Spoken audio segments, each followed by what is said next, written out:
যখন মক্কার কাফের এবং মুশরিকরা শাম দেশে ব্যবসা বাণিজ্য করতে যেত, তখন আদ এবং সামুদ জাতির যে ধ্বংসলীলা এটা তারা দেখত। কিভাবে তারা ধ্বংস হয়েছে? অহংকারের কারণে, দাম্ভিকতার কারণে। আল্লাহ পাক তাদের অনেক নিয়ামত দিয়েছিল। নিয়ামতের শুকর যেই সমস্ত লোক আদায় করে তারা মৃত্যুবরণটা তাদের ইমানের সাথে হয়। সুবহানাল্লাহ। যদি আপনি নিয়ামতের শুকর করেন, আল্লাহ তো দেখে আমাদের। আমরা সবাই ইবাদত মনে করি কি, যে নামাজ পড়লাম ইবাদত, অবশ্যই ইবাদত, রোজা করলাম ইবাদত, কিন্তু ইবাদত 24 ঘন্টা ইবাদতের চিন্তা করতে হবে প্রত্যেকটা মানুষকে, ঠিক কিনা? আব্দুল্লাহ বিন উবাই তো নামাজ পড়ছে, পড়ে নাই? রসুলের পিছনে নামাজ পড়ে নাই? রোজা রাখে নাই? রাখছে, সাহাবী হতে পারে নাই। কারণ বাহ্যিক আমল ছিল, ভিতরের আমল ছিল না। বাহ্যিক আমল ছিল, ভিতরকে চেঞ্জ করতে হবে। আজকের মানুষের সবচেয়ে সমস্যা হলো আত্মিক রোগ, ঠিক কিনা? আত্মিক সমস্যা, মানে মহব্বতের অভাব। যেমন আল্লাহ পাক দয়া দিয়ে সমস্ত পৃথিবীটাকে সাজিয়েছেন কত সুন্দর করে, কিন্তু দয়া নাই আমাদের। এর উপরই আজকের আলোচনা চলবে। আল্লাহ সকলকে বোঝার এবং যেন আমল করতে পারি আল্লাহ যেন তৌফিক দান করে। জোরে বলি আমিন। আমি 2 ঘন্টা, সর্বমোট 2 ঘন্টা নামাজের ইবাদত করলাম, তাহলে 22 ঘন্টা কি আমি তাগুদের ইবাদত করব? কথা বলেন না কেন? এখানেই তো প্রশ্ন। আমি 2 ঘন্টা নামাজ রোজা, সারাদিন রোজা রাখছেন, কিন্তু রোজা কবুল হবে কেমনে? আপনি তো একবারও, এই রোজা কবুল হয় কেমনে আপনি তো একবারও প্রশ্ন করলে আটকা পড়ে যাবেন অনেকেই, যে রোজাটা কবুল হয় কেন? আমাদের অঙ্গ প্রত্যঙ্গের পাপ আছে, জবানের পাপ আছে, কথার পাপ আছে, এবং অসংখ্য মানুষ অসংখ্য পাপের সাথে জড়িত, কিন্তু রোজা রাখে। এটা তো আল্লাহর সাথে বড় প্রতারণা, ঠিক কিনা? আল্লাহ সীমানার বাইরে যাওয়া যাবে না। এই জন্য আমি বলি, আমার বক্তব্যে আমি বলতেছি, একটা জায়গায় ওয়াজে এক হুজুরকে একটা স্লিপ দিয়েছে, প্রশ্ন এক যুবতী মহিলার পক্ষ থেকে। প্রশ্নটি হলো, যুবতী মহিলা লিখলো যে হুজুর, সামনের বছর যে মাহফিল হবে তাতে আমি 1.5 লক্ষ টাকা দেব। সবাই শুনে তো বললেন আলহামদুলিল্লাহ। 1.5 লক্ষ টাকা তো কম না। এই যে অনেকেই বলতেছে আলহামদুলিল্লাহ, কিন্তু প্রশ্ন বুঝতে হবে। 1.5 লক্ষ টাকা দেব যদি আমার মুখে দাড়ি হয়। কি হয়? কথা বলেন না কা ভাই? মুখে দাড়ি হলে আমি 1.5 লাখ টাকা আগামী বছর রোজায় দেব। যুবতী মহিলা লিখছে, দাড়িও হবে না, টাকাও দিবে না। এর অর্থ হলো আমার পায়ের কাজ রয়েছে, পা দিয়ে আমি হাঁটি, মাথা দিয়ে আমি হাঁটি না, ঠিক কিনা? আল্লাহর পথে আগাতে হলে নিজের খায়েশাত দিয়ে আগানো যাবে না। নিজের মন মগজ যেটা চাবে সেটা হবে না, হলে আল্লাহ কোরআন দিত না, হাদিস দিত না, ঠিক কিনা? আমাকে আগাতে হবে, কোরআন কি বলছে, হাদিস কি বলছে, এই অনুযায়ী পথ চলতে হবে। কিন্তু আমরা আজকের গোমরা হচ্ছি। হাজারো শেরকাতের পীর রয়েছে, শিরিকের পীর, যারা শেরকাত করে, চাকরি নাই, বাকরি নাই, অসংখ্য মূর্খ লোকদেরকে তাদের পক্ষ নিয়ে ঈমান হারা করতেছে, ঠিক কিনা? আমরা জানিও না, আমরা চিন্তাও করি না এর থেকে আমরা কিভাবে পরিত্রাণ পাবো। যাই হোক, আমি যে কথা বলছিলাম, যে শাম দেশে যাওয়ার সময় মুশরিক কাফেরেরা দেখতো যে আদ এবং সামুদ জাতির ধ্বংসলীলা। এখন আল্লাহ পাক এদের শিক্ষার জন্য এই আয়াতকে রাসূল সাল্লাল্লাহু আলাইহি সাল্লাম এর উপরে নাযিল করলেন। কিন্তু তারা দেখে কিন্তু হেদায়েত হয় না। এক শ্রেণীর মানুষ আছে না, হেদায়েত হয় না। যত কথা বলি এই পর্যন্ত, সে এখানে চিন্তা নিয়ে বসে। আপনি যত বলেন আমার এখানে আর উপরে যাবে না, আমি মাথায় চিন্তা আর করবো না, আপনি যা বলেন বলেন, কিন্তু আমার যেটা মন চায় সেটা করব। মন চাহে জিন্দিগি। কি চাই? জিন্দিগি। মন চাহে জিন্দিগি। কোরআন হাদিসের জিন্দিগি না, মন চাহে জিন্দিগি। এই জিন্দিগি চালাইলে আপনি মুমিন অবস্থায় মারা যেতে পারবেন না। আপনার জিন্দিগি হতে হবে 2টি কিতাবের, একটি হলো কোরআন, একটি হলো হাদিস। এই জিন্দিগিটি সাহাবা আজমাইন পরাশক্তি ছিল পৃথিবীর বুকে। বলেন আল্লাহু আকবার। পরাশক্তি ছিল। হযরত ওমর রাদিয়াল্লাহু আনহু পৃথিবীর পৃথিবীর বাদশা ছিল শুধু এই কোরআন হাদিস দিয়া। আজকের এত বই পুস্তক পড়ে লন্ডন আমেরিকা গিয়ে ফার্সিএস করার পরেও আজকে তার মধ্যে নৈতিকতা হয় না, ঠিক না বেঠিক? দাড়ি রাখছে, হাফ প্যান্ট পরিয়ে মোটরসাইকেল চালায়, আছে না নাই? আরে কথা বলেন, আছে না নাই?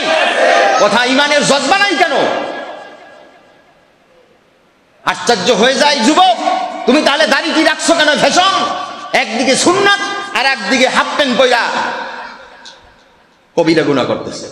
কি গুনাহ? হাফ প্যান্ট পরা কি গুনাহ? আমি আটু বের করে হাঁটবো, দায়েমান কবিরা গুনাহ, দায়েমান। আজকের বাপ মা কোনো সতর্কতা করে না ছেলের উপরে, যেমন নামাজ পড়ছে আর ছেলেকে তাগুতি শক্তির দিকে দিয়ে দিচ্ছে।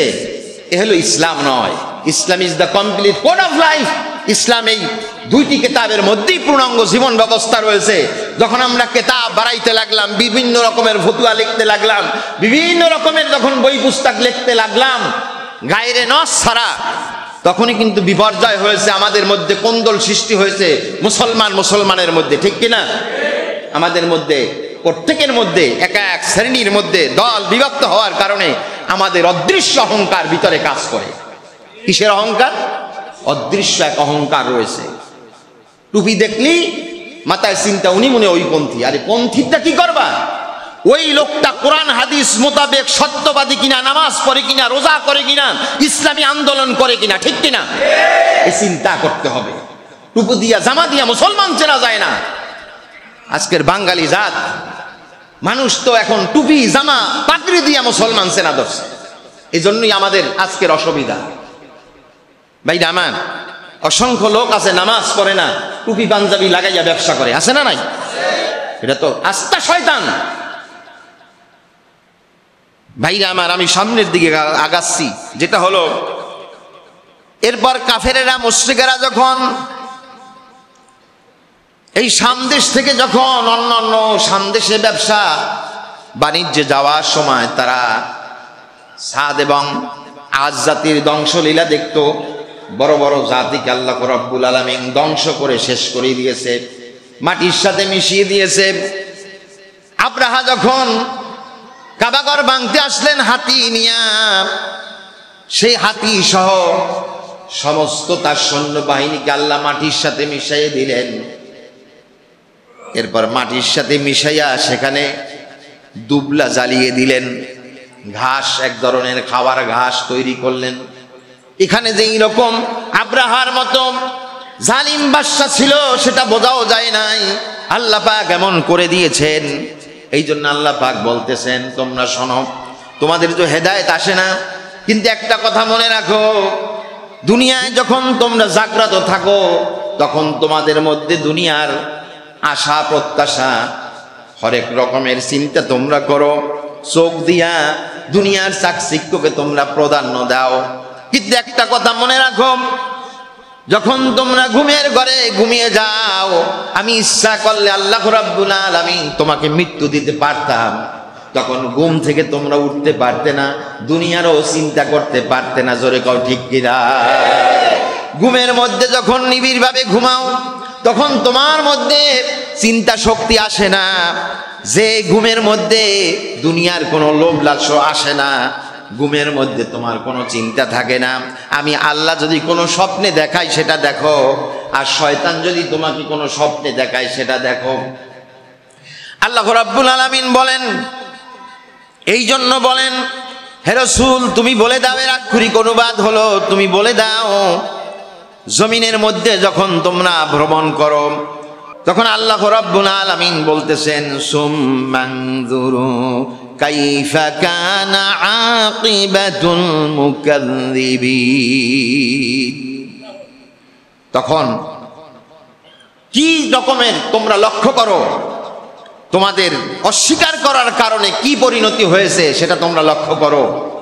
যে ঘুমানো অবস্থায় যদি আল্লাহ আমাদের জান কবজ করে, তাহলে আমরা কি, আল্লাহ রাব্বুল আলামিন যদি জান কবজ করে, আমরা আর পৃথিবীতে ফিরে আসতে পারবো না। আর আমরা ফিরে আসতে না পারলে সেই চিন্তাগুলি আমরা করতে পারবো না। এরপর আল্লাহ রাব্বুল আলামিন বলতেছে যে, শোনো তাহলে রাসূল তুমি বলে দাও, তুমি বলে দাও কুল লিমান মা ফিস সামাওয়াতি ওয়াল আরদি কুল লিল্লাহ। হে রাসূল তুমি বলো আসমান জমিনের মধ্যে যা কিছু সৃষ্টি হয়েছে, হে রাসূল তুমি বলো এটা কার জন্য? আল্লাহর জন্য। কার জন্য? আল্লাহর জন্য। এরপরে আল্লাহ রাব্বুল আলামিন বলেন কাতাবা আলা নাফসিহির রাহমা, যে আমি নিজেই রহমতের নাম লিখে দিয়েছি। কোথায় লিখে দিয়েছে আল্লাহ রাব্বুল আলামিন? সেটা আবার হাদিসে এসেছে। আল্লাহ রাব্বুল আলামিন আবু হুরায়রা থেকে হাদিসটি হলো বুখারী শরীফের। আবু হুরায়রা বলতেছেন রাসূল সাল্লাল্লাহু আলাইহি ওয়াসাল্লাম বলেছেন পৃথিবী যখন লাম্মা কাদাল্লাহুল খালক, পৃথিবী যখন সৃষ্টি হয়ে গেল, কাতাবা ফি কিতাবিহি ফাহুয়া ইনদাহু ফাওকাল আরশ, তখন আরশের নিকটে আল্লাহ রাব্বুল আলামিন এই কথা লিপিবদ্ধ করলেন। কোন কথা? যে তিনি রহমান। তিনি রহমান মানে রহমত। আল্লাহ রাব্বুল আলামিন দয়া হিসাবে সমস্ত মানুষের উপরে দয়া করে। দয়া যদি না করত এই পৃথিবীতে একজনের প্রতি আর একজনে দয়া মায়া মমতা থাকতো না। ঠিক না বেটি? এই দয়া কয় ভাগ? এখন আমি অন্য চ্যাপ্টারে চলে যাই। দয়াটা হলো আবু হুরায়রার হাদিস, সেটাও হলো সহিহ বুখারীতে। ওয়ান আবি হুরায়রা রাদিয়াল্লাহু ক্বালা সামি'তু রাসূলুল্লাহ সাল্লাল্লাহু আলাইহি ওয়াসাল্লাম ইয়াকুলু জাআলাল্লাহু রাহমা মিআত জুজিন, মানে অর্থাৎ 100 ভাগ রহমত, কিন্তু এটাকে ভাগ করা হয়েছে ফাআমসাকা ইনদাহু 99 ভাগ। ভাগ করে 99 ভাগ আল্লাহর কাছে রেখে দিয়েছে, আর একটি ভাগ রহমান আদম থেকে কিয়ামত পর্যন্ত সবার উপরে দিয়েছে। সুবহানাল্লাহ বলেন। কি দিয়েছে? সবার উপরে দিয়েছে। আল্লাহ সুবহানাহু ওয়া তাআলা সবার উপরে রহমত দিয়েছে। এই জন্য আল্লাহ বলেছেন কাতাবা আলা নাফসিহির রাহমা। সুতরাং আল্লাহ সুবহানাহু ওয়া তাআলা নিজেই রহমত লিখেছেন, তার নিজের জন্য রহমত লিখেছেন। কয় ভাগ? এখন কথা বলেন না কেন? কয় ভাগ? 99 ভাগ। আমাদের দেশে সবাইকে কয় ভাগ? 1 ভাগ। এই জন্য রাসূল সাল্লাল্লাহু আলাইহি সাল্লাম এখানে বলেছেন আরশের উপরে এটা যখন লেখা হয়েছে ইন্না রহমাতি গালাবাত গদাবি, ইন্না রহমাতি গলাবাত গদাবি, গলাবাত শব্দের অর্থ বিজয় লাভ করা। আল্লাহ পাক বলেছেন নিশ্চয়ই আমার রহমত গোসার উপরে বিজয় লাভ করে। সুবহানাল্লাহ বলবেন না? আপনার উপরে রাগ যখন হয়, আল্লাহ অনেক রাষ্ট্রে আছে না, জালিম সরকার আছে না নাই? জালিম সরকারেরা যখন জুলুম অত্যাচার করে তখন কিন্তু মানুষ বলে এখনো তাদের উপরে বিপদ আসে না, এখনো তাদের উপরে কেন আল্লাহ ধ্বংস নামাইয়া দেয় না, ঠাডা পড়ে না। ওই কিনা ঠাডা, বরিশালের ভাষায় ঠাডা বলে আর কি, আমি ওই শব্দ ইউজ করছি যে ঠাডা পড়ে না কেন, শেষ হইয়া যায় না কেন? কিন্তু এই ঠাডা পড়বে না তো, আল্লাহ পাক তো তার সময় দিয়েছেন। ঠিক কিনা? আমার যেমন মৃত্যুর একটা সময় আছে, তাদের জুলুমের একটা সময় সীমা আছে। ঠিক কিনা? ওই সময় সীমা পর্যন্ত রাখবে। যতই আপনি ঠাডা পড়ার দোয়া করেন না কেন, যতই আপনি ধ্বংসের দোয়া করেন না কেন। বুঝাইতে পারছি কথা? সুতরাং এই জন্য আল্লাহ রসুল বলতেছেন ইন্না রহমাতি ওয়ালাবাদ গদাবি, আল্লাহর রহমত গোসার উপরে বিজয় লাভ করে। বান্দা যখন অন্যায় কাজ করে, গোসা করে, রাগ করে, আল্লাহর উপরে রাগ করে না অনেকে? আল্লাহ তো তার উপরে রাগ করে, কারণ বান্দা যখন স্মরণ করবে আল্লাহ তাকে স্মরণ করবে। সুবহানাল্লাহ। বান্দা যখন স্মরণ করবে আল্লাহ তাকে স্মরণ করবে। কিন্তু আমরা তো বুঝি না, আমরা রাগ করি এবং কি আল্লাহ ব্যাপারে আমরা ঝগড়াও করি, নিজে নিজে ঝগড়া করি। আল্লাহরে যদি পাইতাম তাহলে এইটা করতাম, ওইটা করতাম, ঝগড়া করে না? তাহলে আল্লাহকেই তো ছাড় দিচ্ছে না মানুষ, তাহলে আমারে আপনারে ছাড় দেবে কেমনে? নবীকে কোনো নবীকে ছাড় দেয় নাই। ইউসুফ আলাইহিস সালামকে তার জাতিরা যারা কাফের, হেরা কয় ইউসুফ আলাইহিস সালাম যারা আতুত খোদার অনুসারী ছিল। আতুত খোদা বোঝেন তো? যারা একটা মূর্তিকে পাথর মূর্তি বানাইয়া এটাকে খোদা মানত, এই আতুত খোদার অনুসারীরা বলতো যে ইউসুফ আলাইহিস সালাম কাফের। নাউজুবিল্লাহ বলবেন, নাউজুবিল্লাহ মিন যালিক। ইউসুফ আলাইহিস সালাম কি কাফের? এখন একজন নবীকে কাফের বলতেছে। সূরা আরাফ পড়বেন, দেখবেন সেখানে কত নাম্বার আয়াতের ভিতরে কয়েকজন নবীর নাম দেওয়া হয়েছে। নবীদেরকে তারা মিথ্যাবাদী বলছে, অথচ নবীরা মিথ্যাবাদী জানেন না? অনেক হুজুরদের সাথে চলে না, জুরে বৈশা ইসলামের বিরোধিতার খাতিলে কয় হুজুরেরা তো দেশটা খাইলো। দেশটা খাইলাম আমরা? আমাদের কাছে কোনো ক্ষমতা আছে? হ্যাঁ, হুজুরে যদি কয় আমি ঘুষ খাই, তাহলে মিথ্যা কয় হুজুরে। হুজুরে ঘুষ খাবে কিভাবে? হুজুরে ঘুষ খাওয়ার তো কোনো পথ নাই। হুজুরে তো চাকরি দেয় না, দেয়? আরে কথা বলেন না, দেয়? যদি হুজুর চাকরি দিত, বাকরি দিত, তাহলে মনে করতাম যে হ্যাঁ হুজুর ঘুষ খায়। হুজুর দেশটা খাইলো কিভাবে? দেশ যাদের কাছে আছে, যুগে যুগে যেই সমস্ত শাসক গোষ্ঠী আসবে তারাই তো দেশ খায়, ঠিক না বেঠিক? দেশ কিন্তু আসলে হুজুরেরা খায় না, এটা বলে। কারণ যারা দায়িত্বে থাকে, হ্যাঁ হুজুরেরাও যদি দায়িত্ব থাকতো, তাহলে আপনি যদি বলতেন হ্যাঁ হুজুরেরা দেশ খাইয়া ফেলছে, তাহলে কথাটা মানা যাইত। এটা হলো কিছু মানুষের চুলকানি হুজুরদের ব্যাপারে, আছে না নাই? এই জন্য এদের বলে। দেখবেন একটু হাঁকমু যদি চলো, কয় হুজুরের ব্যারাম হয়েছে। একটু জোরে আটমো, কয় হুজুরে দাওয়াত খাইতে যাইতে আছে। মানে হুজুরের কোনো জায়গায় চান্স নাই। চরে যাবো, কয় হুজুরের জায়গা আইছেন কে? পার্কে যাবো, হুজুরের জায়গা আইছেন কে? মানে হুজুর নিয়া কি যে একটা অসুবিধার মধ্যে আছে। আজান দিলে জুয়া খেলতে আছে, কয় জুয়ার টাইমে এত তাড়াতাড়ি আজান দেয়। আপনি ঝগড়া একদিক দিয়ে করেন, আমরা একদিক দিয়ে বিপদে নাই। একটা মানুষ যেন সংসার চালাইলে কত রকমের বিপদ, মা বাবার ঝামেলা, সন্তানের ঝামেলা, পাড়া প্রতিবেশীর ঝামেলা, নেতা খাতার ঝামেলা, এরপর বউয়ের ঝামেলা, আছে না নাই? ওই তো এক লোক কয় বউ তো আমার ঘরে তো বিশ্ববিদ্যালয়ের বিসি আইছে। বিশ্ববিদ্যালয়ের বিসিকে কয় আমার বউ, এর অর্ডার মান্য চলা লাগে আমার। বুঝতে পারছেন আমার কথা? এরকম অনেক জায়গায় আছে। আবার এমনও আছে বউ, যে বউ স্বামীর খেদমত করে, ভালোবাসে, এরকম আছে না নাই? এই কথাগুলি মনে রাখবেন। ভালো মন্দ সব আছে, তবে মন্দ লোক মন্দ মানুষের সাথে মিশ হয়। ইমাম গাজ্জালি বলেছেন, এই কথাটা মনে রাখেন। মন্দ মানুষের সাথে মন্দের মিল হয়, ভালো মানুষের সাথে মন্দের মিল হয় না। এই জন্য যারা এই কথা বলবে, যারা এই এখন 5 ওয়াক্ত নামাজ পড়বেন, রোজা করবেন, যারা ভালো পথে চলবেন, তাদেরকে যারা খারাপ খোঁচা দিয়ে কথা বলবে, আছে না নাই?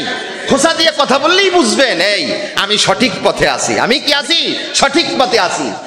আপনার উপরে যদি বাতিলের বিপদ না আসে, পরীক্ষা না আসে, তাহলে বুঝতে হবে আমি খাঁটি মুসলমান হই না, ঠিক না বেশি? আপনি যখন হক কথা বলবেন, আপনার উপরে স্টিম রোলার চালানো হবে, যেমন আমার উপরে কৌশলে চালানো হয়েছে। কারণ প্রথম দাবটাই ছিল তাদের বক্তব্য ইমাম পরিষদ ধ্বংস করে দিতে হবে। ইমাম পরিষদ দিয়ে চুলকানি তাদের। আমরা একটা ইমাম পরিষদ আছি, কওমিয়া আলিয়া সব একসাথে থাকে, আছে না নাই? আমাদের কোনো অসুবিধা নাই। তারপরও আমি সেই কথাগুলি আমি পরে বলবো, আমি এখানে শেষ করে যাই। আল্লাহ রাব্বুল আলামিন বলেন, তাহলে আমি রহমত দেই, কিন্তু এই রহমত দুনিয়ার মধ্যে সীমাবদ্ধ থাকবে, কিন্তু কিয়ামতের ময়দানে বিচার ফয়সালার সময় কোনো সীমাবদ্ধ থাকবে না। আল্লাহ রাব্বুল আলামিন বলেন, লা ইয়াজমা'আন্নাকুম ইলা ইয়াউমিল কিয়ামাতি লা রাইবা ফীহি আল্লাযীনা খাসিরু আনফুসাহুম ফাহুম লা ইউমিনুন। আল্লাহ রাব্বুল আলামিন বলেন যে তোমাদেরকে কিয়ামতের দিকে যখন তোমাদেরকে নেওয়া হবে, দাবিত করা হবে, তখন তোমাদেরকে একত্র করা হবে কিয়ামতের দিকে। এরপর এটা কোনো সন্দেহ নেই। আর একটা কথা মনে রাখো, আর যারা নিজেরা ক্ষতিগ্রস্ত হয়েছে তারা ঈমানদার নয়। তারা কি নয়? তারা আল্লাহকে পরিপূর্ণরূপে বিশ্বাস করো নাই। ঈমানদারদের মধ্যে পার্থক্য আছে। যারা ঈমান আনছেন কিন্তু আমলে ঘাটতি হয়েছে, তারাও কিন্তু আপনার জাহান্নামের সেই কষ্ট ভোগ করে আল্লাহ পাক কোনো এক সময় লা ইলাহা ইল্লাল্লাহ বলার কারণে আপনাকে জান্নাত দিবে আল্লাহ সুবহানাহু ওয়া তাআলা। এই জন্য আল্লাহ রাব্বুল আলামিন এর প্রতি আমাদের মহব্বত থাকতে হবে। সময়ের অভাবে আমি কিছু কথা কেটে দিলাম, শুধু আমি এটাকেই বলতে চাই, আল্লাহ রাসূল কয়েকবার উল্লেখ করেছেন এই কথাটা, কয়েকবার। আবু হুরায়রা রাদিয়াল্লাহু থেকে বর্ণিত ৭০২৯ নম্বর বুখারীর হাদিস, আল্লাহ রসুল এটা কয়েকবার বর্ণনা করেছেন। তিনি বলেছেন, ক্বালা ইযা তাকাররাবাল আবদু মিন্নি শিবরন, আল্লাহ রসুল বলেন কোন বান্দা যখন ১ বিগত পর্যন্ত আল্লাহর দিকে অগ্রসর হয়, তাকাররাবতু মিনহু যিরাআন, তাহলে আল্লাহ বলে তাহলে আমি ১ হাত পর্যন্ত অগ্রসর হই, আমার দয়ার কারণে আমি অগ্রসর হই। আমি তো দয়ালু। আর রহমান আল্লামাল কোরআন খলাকাল ইনসান আল্লামাহুল বায়ান। সুতরাং এই ৪টি কথা মনে রাখবেন, মগজে যারা কম জ্ঞানী তারাও মুখস্থ রাখার চেষ্টা করবেন। রহমান তিনি দয়ার মাধ্যমে কোরআন শিক্ষা দিয়েছেন, এরপর তিনি মানুষ বানিয়েছেন। যাদের মধ্যে কোরআন শিক্ষা নাই, নৈতিকতা নাই, ভদ্রতা নাই, তারা মানুষ হতে পারেন নাই। তারা মানুষ হয়েছেন, তাদের মধ্যে মানুষত্ব হয় নাই। ঠিক কিনা? মানুষ হয়েছেন, মানুষ হয়েছেন। প্রাণী জগৎ সেটাও যেমন প্রাণ আছে, আপনারও প্রাণ আছে, এই হিসাবে আপনি মানুষ, কিন্তু আপনার মানুষত্ব আপনার মধ্যে আসে নাই। মানুষত্ব আসতে হলে আল্লাহর এই কোরআন আপনার মধ্যে কোনো না কোনো অংশ ঢুকানো লাগবে। ঠিক কিনা? তাহলে আপনি মানুষ হতে পারবেন। ভাইরা আমার, এরপর মানুষ যখনই হবেন আল্লামাহুল বায়ান, তখন বর্ণনা করবেন ঠিকঠাক মতো। যেই কথাগুলি মানুষের কল্যাণে হবে সেটাই আপনি বর্ণনা করবেন, এছাড়া বর্ণনা করতে পারবেন না। ভাইরা আমার, এরপর দেখেন আল্লাহ রসুল কি বলতেছে, যে তাহলে ১ বিঘা যদি আমরা অগ্রসর হই, তাহলে আল্লাহকে একবার ডাকলে আল্লাহ কতবার আমাদের সাড়া দিবে। সুবহানাল্লাহি বিহামদি, সুবহানাল্লাহি বিহামদি। যারা এই রোজা রেখেছেন, এই রোজা রাখার মাধ্যমে আপনারা যারা ইখলাসের সাথে রোজা রেখেছেন, ইমানের সাথে রোজা রেখেছেন, সওয়াবের আশায় রোজা রেখেছেন, তারাই কিন্তু অনেক পাপ কাজ থেকে বিরত থেকেছেন। ঠিক কিনা? আর যারা লৌকিকতা রোজা রেখেছেন, মনের ভিতরেই যে মানুষ রোজা রাখে, না বললে কি হবে, রোজা রাখি, এরপরে আপনি পাপ কাজ ছাড়েন নাই। এই রোজা হলো ২ রকমের। একটা রোজা হলো যারা ইমানের সাথে সওয়াবের আশায় রোজা রেখেছে, তারা পাপ কাজ ছেড়ে দিয়েছে। আর যারা লৌকিকতায় রোজা রেখেছে, তারা পাপ কাজ ছাড়তে পারে নাই। তারা জুয়ার আড্ডায় আছে, দিন শেষ হলেই রাত আসলে মদের আড্ডায় আছে, বিভিন্ন খারাপি আছে, সুদের দোকান নিয়ে আছে, বিভিন্ন রকমের দিনের বেলায় অফিসাররা ঘুষ খায়, আছে না নাই? ওই সময় হাতে লয় না, ডয়ার খোলে, কয় এইটার মধ্যে দেন। ডয়ার খোলে, হাতে লয় না, কে? রোজার মাস পবিত্র, হাতে লব, এইটার মধ্যে দেন। যখন আজান হয় মাগরিবের পর খুললা ডয়ার দিয়ে টাকা পকেটে ভরে, কে? রোজা শেষ। নাউজুবিল্লাহ। এইরকম রোজাদার হলে তো চলবে না।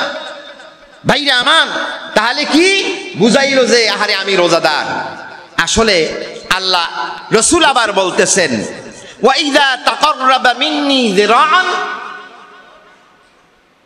আল্লাহ রসুল বলেন যখন তুমি ১ বিঘা পর্যন্ত, ১ হাত পর্যন্ত আগাবে, আল্লাহ রসুল বলতেছেন তাকাররাবতু মিনহু বাআন, আল্লাহর রসুল বলতেছেন আল্লাহ রব্বুল আলামিন তোমার জন্য ২ হাত অগ্রসর হয়। কয় হাত? তুমি যদি ১ বিঘা হাদিসটা জেহেনে মুখস্থ রাখেন, ৭০২৯ নম্বর হাদিস বুখারীর ভিতরে, আপনারা বিভিন্ন যে নেট দেখেন তাতে সার্চ দিলেও পাবেন। সুতরাং হাদিসের হেরফের হয় শুধুমাত্র এখন যে সফটওয়্যার আছে, বিভিন্ন জনে বিভিন্ন হাদিসের সফটওয়্যার ছাড়ে, এই জন্য হাদিসের সংখ্যা উলাইয়া যেতে পারে। কিন্তু মূল কিতাব যদি খোঁজেন তাহলে আপনি পেয়ে যাবেন। এখানে আনাস রাদিয়াল্লাহু থেকে বর্ণিত হাদিস আছে, আবু হুরায়রা থেকে বর্ণিত হাদিস আছে, ২টি হাদিস একই। সুতরাং আমি বলতে চাচ্ছি যে আল্লাহর, আমাদের এত আল্লাহ দয়ালু যে আমরা যদি ১ বিঘা অগ্রসর হই, আল্লাহ তখন কয় হাত অগ্রসর হয়? সবাই বলেন। হাদিসটা বোঝার জন্য বলতেছি, কয় হাত? ১ হাত। আর যদি আমরা ১ হাত অগ্রসর হই, তাহলে আল্লাহ কয় হাত অগ্রসর হয়? ২ হাত অগ্রসর হয়। সুবহানাল্লাহ বলবেন না? সুবহানাল্লাহি বিহামদিহি। ভাইরা আমার, আল্লাহ এত দয়ালু, আল্লাহ সুবহানাহু ওয়া তাআলা অত্যন্ত দয়ালু আমাদের।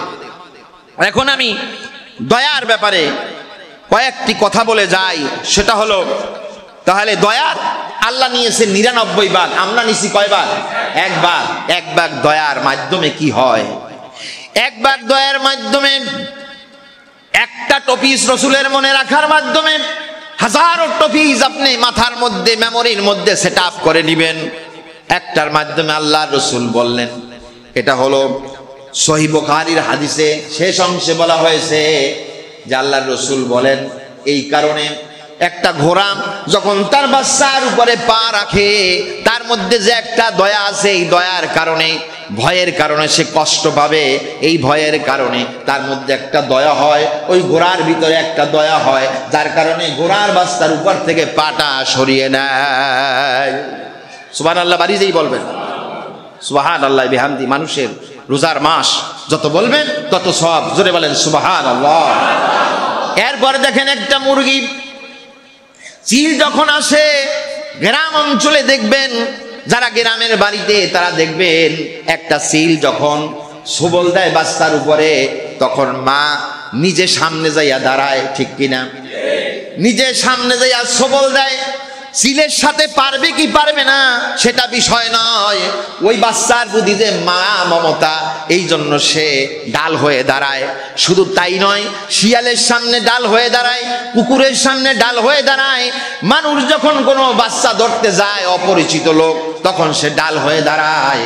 এরপর আমার মা, আমাদের মায়ের ব্যাপারে দেখেন, যখন অতি রাতে কঠোর, যখন অতি রাতে কাঁচা ঘুম, একবারে গভীর ঘুমে যখন মগ্ন হয়ে আছে মা, বাচ্চা যদি প্রসাদ করে দেয়, মায়ার মমতায়, আহারে মা কাঁচা ঘুম ভেঙে গেছে, তারপরও আপনাকে কিছু বলে না। আহারে বাচ্চাটাকে কোলে নিয়ে চুমু খায় আর আদর করে আর কাপড়টা পরিবর্তন করে, কিন্তু সারা রাত তার নিজের কাপড় পরিবর্তন করে না, ঠিক কিনা?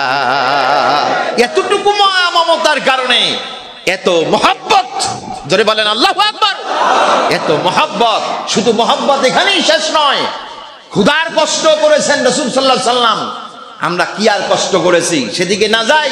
দেখেন আল্লাহ রসুলকে কি রকমের দয়া দেওয়া হয়েছে, তার মধ্যেও দয়া দেওয়া হয়েছে, তবে 100 ভাগ থেকে দেওয়া হয়েছে, আলাদা তাকে দয়া দেওয়া হয় নাই। এই 100 ভাগ থেকে হয়তো তাকে বেশি দয়া দেওয়া হয়েছে, কারণ আল্লাহ রসুল বললেন, ওয়ামা আরসালনাকা ইল্লা রাহমাতান লিল আলামিন। রহমতের নবী হিসাবে আল্লাহ পাক তাকে বেশি রহমত দিয়েছেন। আবু হুরায়রার ক্ষুধা লাগলো, ক্ষুধা লাগার পর এই হাদিসটি আপনারা মিশকাতে পাবেন। ক্ষুধা লাগলো এবং হেকায়ে সাহাবীর ভিতরে পাবেন। ক্ষুধা যখন লাগলো, ইবনে তিবরানিতে 3 দিন পর্যন্ত বর্ণনা এসেছে, 3 দিন পর্যন্ত আবু হুরায়রার পেটে কোনো খাবার নাই। কয়দিন পর্যন্ত? 3 দিন পর্যন্ত খাবার নাই। চিন্তা করলো, এখান থেকে ও আবু বকর যায়, এখান থেকে আবু বকর রাদিয়াল্লাহু চলে যায়, ওমর রাদিয়াল্লাহু চলে যায়, ওসমান রাদিয়াল্লাহু চলে যায়। ওই রাস্তায় গিয়া বৈশা প্রথমে দেখে আবু বকর রাদিয়াল্লাহু আনহুকে। তিনি জিজ্ঞাসা করলেন, ভাই আবু বকর, একটা আয়াতের তাফসীর একটু বলো। উদ্দেশ্য হলো ক্ষুধা, যে কথাবার্তার পর ঘরের মধ্যে আমারে নিয়ে যায় কিনা। আয়াত জিজ্ঞাসা করলো, আয়াতের ব্যাখ্যা বিশ্লেষণ করার পর চলে গেল। আবার ওমর রাদিয়াল্লাহু ওই রাস্তায় আসলেন, তাকেও জিজ্ঞাসা করলো। কেউ কিন্তু এই আয়াতের ব্যাখ্যা বিশ্লেষণ করার পর চলে যায়। কিন্তু দয়ার নবী যখন বের হলেন, আবু হুরায়রা রাদিয়াল্লাহু আনহু যখন রাসূল সাল্লাল্লাহু আলাইহি সাল্লামকে কিছু জিজ্ঞাসা করবে, এই মুহূর্তে আল্লাহ রসুল মুখটা দেখে বুঝতে পারলেন। সুবহানাল্লাহি বিহামদি। কোন সন্তানের চেহারা দেখলে মা বুঝতে পারে সন্তান না খাওয়া। দুনিয়ার কেউ বুঝতে না পারলেও বুঝতে পারে মা সন্তান না খাওয়া। বিশ্বনবী বুঝতে পারলেন আবু হুরায়রা কয়েকদিন যাবত মনে হয় কিছু খায় নাই। আবু হুরায়রা রাদিয়াল্লাহু আনহু অকপটে বলেই বললেন, ইয়া রাসূলুল্লাহ, আমি কিছুদিন যাবত খাবার খাই নাই, এখন আপনার ঘরে কোনো খাবার আছে কিনা। এই বলে অশ্রুসিক্ত অবস্থায় যখন কথাগুলি বললেন, দিনের নবী, রহমতের নবী আবু হুরায়রাকে বললেন, চলো ঘরের ভিতরে কি আছে। ঘরের ভিতরে গিয়ে আল্লাহ রসুল বিবিদেরকে বললেন, ঘরের ভিতরে কি আছে। হযরত বেশি সম্ভব হযরত আয়েশা রাদিয়াল্লাহু আনহা বললেন, ইয়া রাসূলুল্লাহ, ঘরের ভিতরে এক পেয়ালা দুধ আছে, একজন আনসার আপনার জন্য দিয়ে গেছে। এই দুধটা যখন আবু হুরায়রাকে বলল, হ্যাঁ আবু হুরায়রা ভিতরে আসো, অনুমতি না দিলে ঘরে ঢোকে না, কিন্তু আমাদের দেশে অনুমতি লাগে না, টপ টপ করে ঢুকে যায়। এমন কিছু খারাপ ছেলে পেলে কিশোর গ্যাং পয়দা হয়েছে, ঘরের ভিতরে ঢুকা মা বোনদের ইজ্জত পর্যন্ত নষ্ট করে, ঠিক কিনা? আমরা কোরআন পাইলাম, হাদিস পাইলাম, কিন্তু নৈতিকতা পাইলাম না, কারণ নৈতিকতা দৃষ্টিভঙ্গি ভিন্ন দিকে নেওয়া হয়। এই জন্য ওই ঢাকা বিশ্ববিদ্যালয়ের চত্বরে শুনলাম কোরআনের ব্যাপারে বিভিন্ন রকমের বিতর্ক হচ্ছে, ইফতারির ব্যাপারে বিতর্ক, খাতনাই সুন্নাতের ব্যাপারে বিতর্ক, কি যে একটা অবস্থা। সুতরাং এই অবস্থা থেকে বের হয়ে আসতে হবে, ঠিক কিনা? মুসলমানদের উচিত হলো এই ব্যাপারে সঠিক সমাধান দিয়া জাতিকে রক্ষা করা। আল্লাহ তৌফিক দান করুক, জোরে বলেন আমিন। ভাই না আমার, কোন জায়গায় ছিলাম? ওই জায়গায় আবু হুরায়রা অনুমতি ছাড়া ঢোকে নাই। আবু হুরায়রা অনুমতি ছাড়া ঢুকলো না। বিশ্বনবী বললেন, রহমতের নবী বললেন, আবু হুরায়রা ভিতরে ঢোকো, তোমার জন্য একটা সুখবর আছে। কি সুখবর? এক পেয়ালা দুধ পাওয়া গেছে। আবু হুরায়রা খুশি হয়ে গেলেন, কিন্তু পরেক্ষণে আল্লাহ রসুল বললেন, আবু হুরায়রা যাও, 70 জনের মতো আহলে সুফফা আছে, এই সুফফাদেরকে খবর দাও। আবু হুরায়রার মনটা আবার মলিন হয়ে গেল। তিনি চিন্তা করলেন, একমাত্র এক পেয়ালা দুধ, এটা আবার যদি 70 জন আহলে সুফফার লোক আসে, তাহলে তো আমি বাগি পাবো না। কিন্তু আল্লাহর রসুলের মোজেজার খবর আবু হুরায়রা ক্ষুধার তাড়নায় ভুলে গেছে। আল্লাহর রসুলের শাহাদাত আঙ্গুলি দিয়া, তা ছিল শাহাদাত আঙ্গুলিটা ছিল আল্লাহর রসুলের একটা মুজিজা। বলেন আল্লাহু আকবার। যখন হুদায়বিয়ার সন্ধির সময় মানুষ যখন উযু করতে পারে না, 1400 সাহাবী ছিল, পানির সংকট ছিল, রাসূল সাল্লাল্লাহু আলাইহি সাল্লামের কাছে একটা পেয়ালা ছিল, পানির একটা মশ ছিল। সেই আঙ্গুলটা ঢুকাইয়া ওই পানিটা যখন পুকুরের মধ্যে নিক্ষেপ করলেন, পুকুরটা ভরে গেল। বলেন আল্লাহু আকবার। পুকুর পানিতে ভরে গেল, শত শত সাহাবা উযু করলো। জোরে কান সুবহানাল্লাহ। বিশ্ব নবীর জন্য কি জোরে আপনারা পুরুষের মতো বলেন সুবহানাল্লাহ। ভাইরা আমার, এই আওয়াজ কোথায় থাকে আপনাদের? আজকের বাতের শক্তি মাথাচাড়া দিয়ে উঠেছে অনেক জায়গায়। সুতরাং মুসলমানরা আজকের মুসলমানের পুরুষের মতো হয় না এখন মুসলমান। এখন আমরা অধিকাংশ মুসলমান হয়ে গেছি নারী সুলভ, কারণ অনেক পুরুষ নারী হতে চায়, অনেক নারী এখন পুরুষ হতে চায়, ঠিক কিনা? যেরকম ঠিক কিনা? কানবালা, আহারে কানবালা একটা পুরুষ কানবালা দিয়ে হাঁটে, আহা, এরাও দেখতে হয় আমাদের। আবার আপনি হাই সোসাইটি যাবেন, গুলশান বনানী, এখানে যাবেন, দেখবেন সেখানে জিন্সের প্যান্ট গেঞ্জি পরে হাঁটছে, ওটা পুরুষ না মহিলা কিচ্ছু বোঝা যায় না, ঠিক না বেঠিক? আর অতদিকে গেলাম না। রাসূল সাল্লাল্লাহু আলাইহি সাল্লামের শাহাদাত আঙ্গুল এত রকম ছিলেন। এরপর তিনি পেয়ালার মধ্যে রাখলেন, সঙ্গে সঙ্গে দুধ এখন আহলে সুফফারা খায়। আবু হুরায়রাকে বলতেছি, ইয়া আবা হুরায়রা, আল্লাহর নবী বললেন, হ্যাঁ আবু হুরায়রা, সবাইকে দুধ পান করাও। আবু হুরায়রা বলে, আমি সবাইকে দুধ পান করাই, কিন্তু দুধ আর কমে না। দুধ ঠিক আছে, আমি দেখতেছি দুধ আর কমে না। কিন্তু যখন আল্লাহর নবী পরিশেষে বললেন, আবু হুরায়রা তুমি এবার খাও, আবু হুরায়রা দুধ খাইতে লাগলেন। এরপরে রসুলের দিক তাকায়, আবার আল্লাহর নবী বলল, আমার দিক তাকানোর দরকার নাই, তুমি কয়েকবার দুধ খাও। খাইতে খাইতে যখন রাসূল সাল্লাল্লাহু আলাইহি সাল্লামের দিক তাকিয়ে বলতেছি, হে আল্লাহর রসুল, আমি আর খেতে পারতেছি না। আল্লাহর নবী বললেন, আবু হুরায়রা একটু খাও। কয়, না হুজুর, খাইতে পারতেছি না। আল্লাহর রসুলের ব্যাপারে আবু হুরায়রা বলেন, পরবর্তীতে আল্লাহর নবী সবটুকু পেয়ালার দুধ খেয়ে ফেললেন। জোরে কান আল্লাহু আকবার। এই ছিল তাদের অবস্থা। রাসূল সাল্লাল্লাহু আলাইহি সাল্লামের অবস্থা ছিল আরো করুণ। আমি এরপরে স্বল্প সময় একটা টপিক বলে শেষ করে দেব আজকের আলোচনা।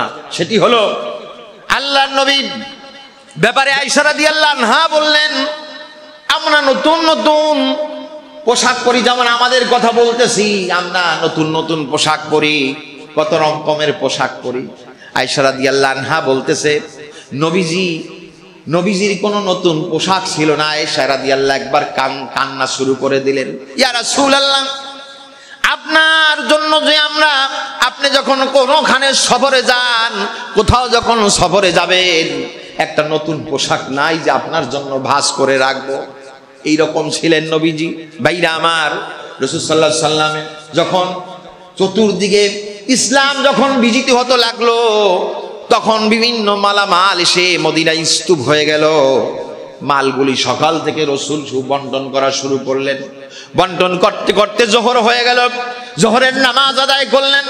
জোহরের নামাজ আদায় করার পর নবীজি দেখলেন আরো মাল রয়ে গেছে। তিনি সবকিছু আবার মাল নতুন করে বন্টন করে দিলেন। এত কষ্ট করার পর ঘরের ভিতরে ঢুকলেন। আমার কথাটি মস্তিষ্কের মধ্যে ভালো মতো শুনুন। আল্লাহর নবী কি এতক্ষণ বন্টন করেছে? একটা জবানও বন্ধ থাকবে না। কি বন্টন করেছে? মালামাল বন্টন করেছে, খাদ্য, সোনা, গয়না, অর্থকড়ি সব বন্টন করেছে।